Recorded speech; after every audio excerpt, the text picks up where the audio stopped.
Good evening, South Bend. What a great night. What great energy. Let's not hold the suspense.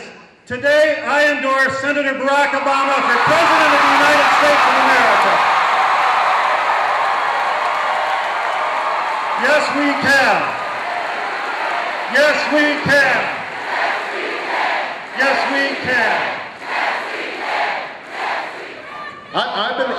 I've been running for president for about 15 months now, and that means that there are children who've been born and are now walking and talking since I started running for president. And when I decided to run, there were some people who asked me, they said, Barack, why are you running this time? Why are you running so soon? You're a relatively young man. Why now? You can afford to wait. And I had to explain to people, I'm not running because of some long-held ambition. I'm not running because I think it's somehow owed to me. I'm running because of what Dr. King called the fierce urgency of now. The fierce urgency of now. Because I believe there's such a thing as being too late. And that hour is almost upon us.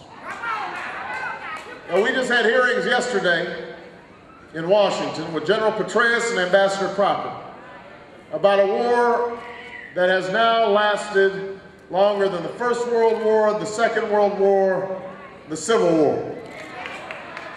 It's a war that, when it's over, will have cost us well over $1 trillion.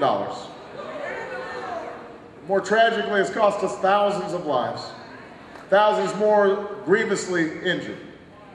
And a war that has not made us more safe. That's our foreign policy. On the domestic front, our economy is teetering on the edge of who knows what. We're already probably in a recession. The home foreclosure crisis is hitting communities all across America. Millions of people at risk of losing their homes. And those who aren't at risk of losing their homes have seen their property values decline. We now know that after 7 years of Bush economic policy, pain trickles up. Because when folks can't afford to pay their mortgage, that has effect on banks, that has effect on Wall Street, and now credit is bad for everybody.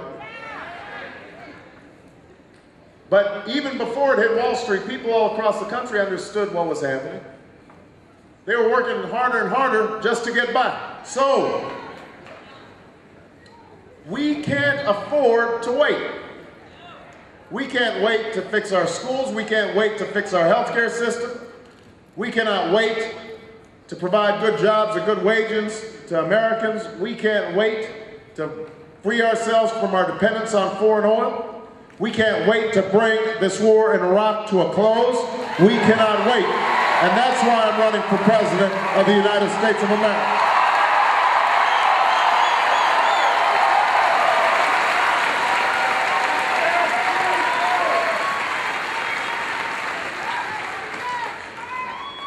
But I'm also running because of you. I'm running because I made a bet on the American people. I believed that the American people were tired of a politics that is all about tearing each other down instead of lifting the country up. I was betting that the American people wanted an honest conversation with their elected officials, that they were tired of spin and PR.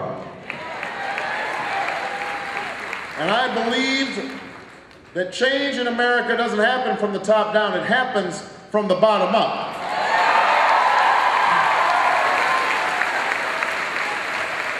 I learned that as a community organizer, working on the south side of Chicago in the shadow of steel mills that had closed back in the mid-'80s.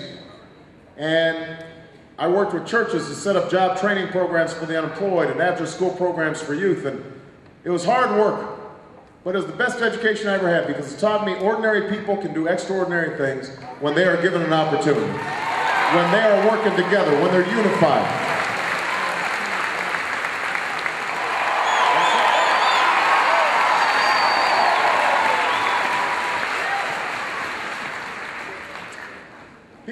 for change because they understand that it's not enough just to change political parties in the White House. We're going to have to change how politics is done in Washington.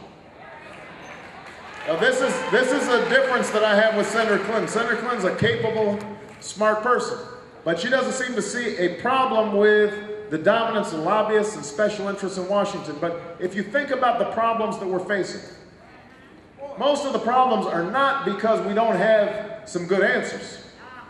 I mean, on healthcare, we've been talking about healthcare for decades now. Every 4 years, somebody comes up with a plan to fix the healthcare system, but nothing ever happens. Why is that? I want to carry the voices of veterans. Those young men and women who served on behalf of this country and are still thinking about the buddies they left behind. And some came home with post-traumatic stress disorder and haven't gotten treated. And some are waiting to get their disability payments. And some didn't come back, like the young man whose mother gave me this bracelet to remember him by after he died in a roadside bomb.